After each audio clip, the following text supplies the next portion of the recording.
Madam గారు RGV నిన్న ఒక వీడియో రిలీజ్ చేశారు. నేను ఇప్పుడు సంవత్సరం క్రితం పోస్టులు పెడితే దానిపైన ఇప్పుడు కంప్లైంట్ పెట్టడం ఏంటి? అయినా సరే నేను ఎవరిపైన పోస్టులు పెట్టానో వాళ్ళ మనోభావాలు దెబ్బతిని ఉంటే వాళ్ళు నా పైన కంప్లైంట్ చేయాలి కానీ ఎవరో సోకాల్ థర్డ్ పర్సన్స్ కంప్లైంట్ చేయడం ఏంటి అనేసి అయితే ఆయన అడుగుతున్నాడు. ఎట్లా చూస్తారు ఈ అంశాన్ని? కరెక్టే అండి. ఎవరో కంప్లైంట్ చేస్తే ఎవరో వచ్చి ఇది చేసిన అది కరెక్టే. కానీ మా టీడీపీ నాయకులు ఒక ఆయన జగన్మోహన్ రెడ్డి గారిని విమర్శించినప్పుడు మా జగన్మోహన్ రెడ్డి మనోభావాలు దెబ్బతిన్నాయని చెప్పి వేరే వాళ్ళు వచ్చి మా పార్టీ ఆఫీసుని దాడి చేయడం ఎంతవరకు సహజం? జగన్మోహన్ రెడ్డి గారు బాధపడితే ఆయనే వచ్చి స్వయంగా దాడి చేయాలి కానీ వేరే వాళ్ళు మనోభావాలు దెబ్బతిన్నాయని చెప్పి దాడి చేయడం ఎంతవరకు కరెక్ట్? ఇది కూడా అంతే కరెక్ట్ అని చెప్పి ఈ సందర్భంగా నేను తెలియజేసుకుంటున్నాను.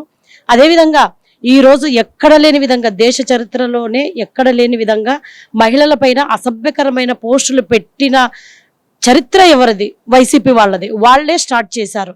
కానీ ఇక్కడ టీడీపీ ఎంతో సమన్వయం పాటించింది. ఇప్పటికీ కూడా మేము అధికారంలో ఉన్నా కూడా ఎంతో సమన్వయం పాటించాం.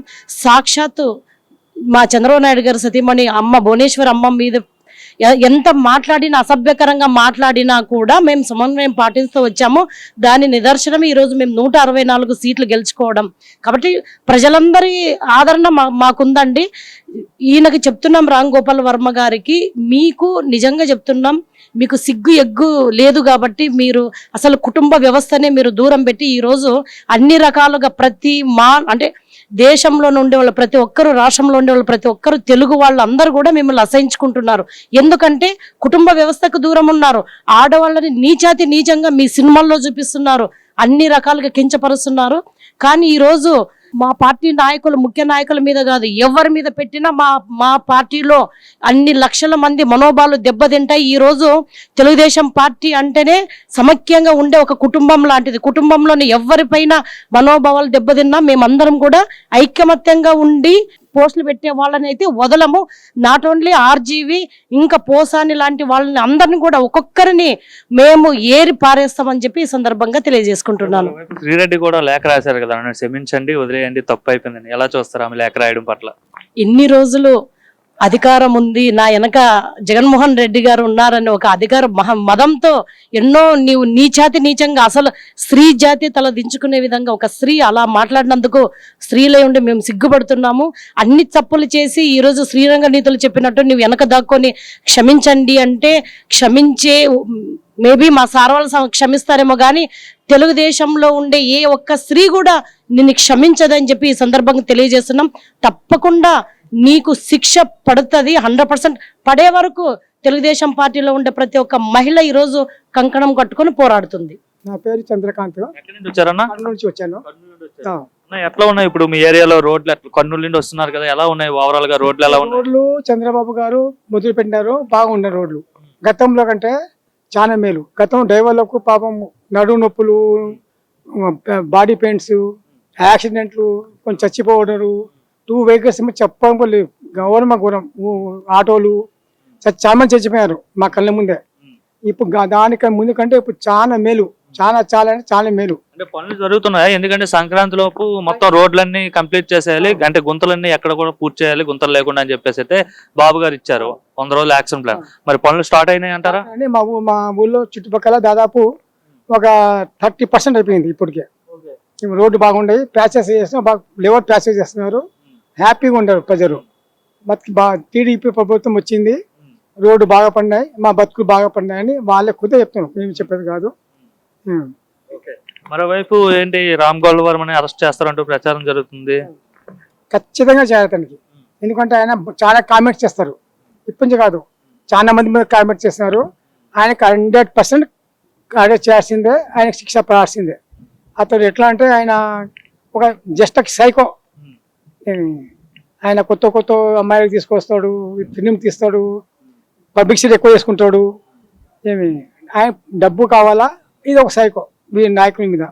ఆయనకు 100% ఎటువంటి పరిస్థితుల్లో ఆయనకు అరెస్ట్ చేయాలి. నా పేరు మోటూరు శంకర్రావు అండి.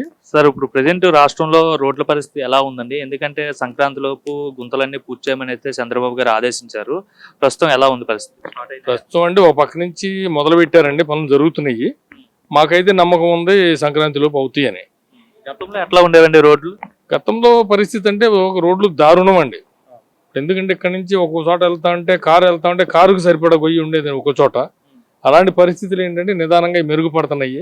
ఇప్పుడు మాకున్నటువంటి నమ్మకం ఏంటంటే ప్రజలకి ఈ కంప్లీట్ అవుతాయి, బాబు గారు చెప్పిన దాని ప్రకారం పని అవుతుంది అనేది ఉంది మన నమ్మకం. ప్రజలకు కావాల్సింది సౌకర్యాలు. ఆ సౌకర్యాలు అనేది గత ప్రభుత్వం చేయలేకపోయింది కాబట్టి ప్రజలు తిరస్కరించారు. ఈ ప్రభుత్వం ఎలా ఉండబోతుంది? మిగతా అన్ని విషయాలు, రోడ్లు ఒకటే కాదు, పరిపాలన పరంగా ఎలా ఉండబోతుంది? పరిపాలన ప్రభుత్వం అంటే ఇప్పుడు ఈ ప్రభుత్వం తెలుగుదేశం ప్రభుత్వం అనేది, పార్టీ ప్రభుత్వం అనేది కొత్తగా రాష్ట్రంలో వచ్చింది కాదండి. ఇంతకు ముందు కూడా ప్రభుత్వం పనిచేసింది. లోగడ పనిచేసినప్పుడు కూడా చంద్రబాబు నాయుడు గారు రోడ్లు ఏంటి ఇలాంటి వాటి మీద చాలా గట్టిగా దృష్టి పెట్టి చేపించేవారు. కాబట్టి ఇప్పుడు కూడా ఏంటంటే ఆయన వల్ల ఈ పనులు అవుతాయి అనేది ప్రజలకు గట్టి నమ్మకం ఉంది. అది అవుతాయి కూడా. మరో పక్క ఏదైతే సౌర విద్యుత్ అంటే సోలార్ పవర్ కి సంబంధించి పెద్ద అవకతవకలు జరిగాయి. రాష్ట్ర ముఖ్యమంత్రి జగన్మోహన్ రెడ్డికి లంచం కూడా ఇచ్చారని చెప్పేసి అదానికి సంబంధించి వార్తలు వస్తున్నాయి. అమెరికాలో కేసు కూడా నమోదైంది. ఎలా చూడొచ్చు అంటారు ఈ అంశాన్ని? అది మేము కూడా ఏంటంటే మీరు అడిగినట్టుగా మనం వార్తల్లోనూ పేపర్లోనూ చూడటమే కానీ మనం కంటితో చూడలేదు కదండి. మన నమ్మకం అనేది ఎప్పుడు కూడా అది దీంతో వచ్చేది కాదు. మనం ఒక పని చేస్తే రెండో పని చేస్తారనే నమ్మకం ఉంటుంది. ఒకసాట ఫాల్తూ వచ్చినాయి అనుకోండి అభియోగాలు, రెండోసాట కూడా అది నిజమని నమ్మే పరిస్థితి ఉంది ప్రజలకి.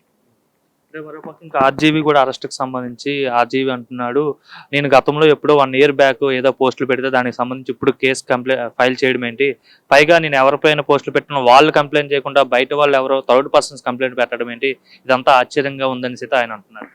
ఇది ఆ రోజు ఏంటంటే వాళ్ళ ప్రభుత్వం ఆయనకు అనుకూలమైనటువంటి ప్రభుత్వం ఉంది కాబట్టి ఆయనకి వదిలేశారు. మరి ఈరోజు ఏంటంటే చట్టం అనేది ఎప్పుడైనా ఒకటే కదండి. చట్టం అనేది పక్కాగా ఉండాలి. ప్రజలకు వచ్చేసి న్యాయం జరగాలని మేము కోరుకుంటాం కానండి, ఒకళ్ళ మీద ఒకళ్ళకి ఇలాంటి డెలిగేషన్స్ అనేది రాకూడదు. వచ్చినప్పుడు ఒకళ్ళ మీద కనుక ప్రభుత్వం చట్టపరమైన చర్య తీసుకుందంటే తర్వాత వాళ్ళకి భయం ఉంటుంది, అది సమాజంలో శాంతి ఏర్పడుతుందండి.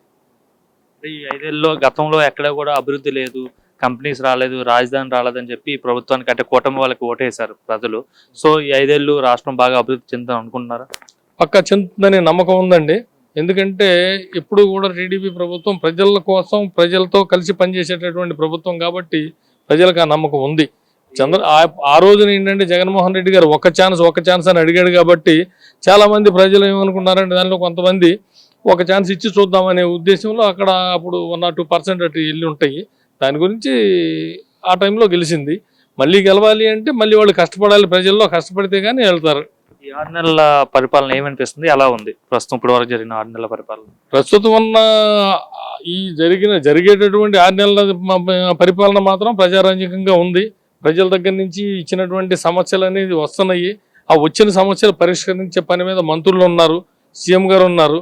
ఎందుకంటే మన ముఖ్యమంత్రి గారు రోజు 18-20 గంటలు పనిచేసేటటువంటి మన ముఖ్యమంత్రి, ప్రధానమంత్రి కూడా అదే విధంగా పనిచేసే వాళ్ళు కాబట్టి జనాల్లోకి ఏంటంటే ఆయనకు మంచి పేరు వస్తుంది. ఇలా ఇదే ప్రభుత్వం ఉండాలని కూడా మేము కోరుకుంటున్నామండి.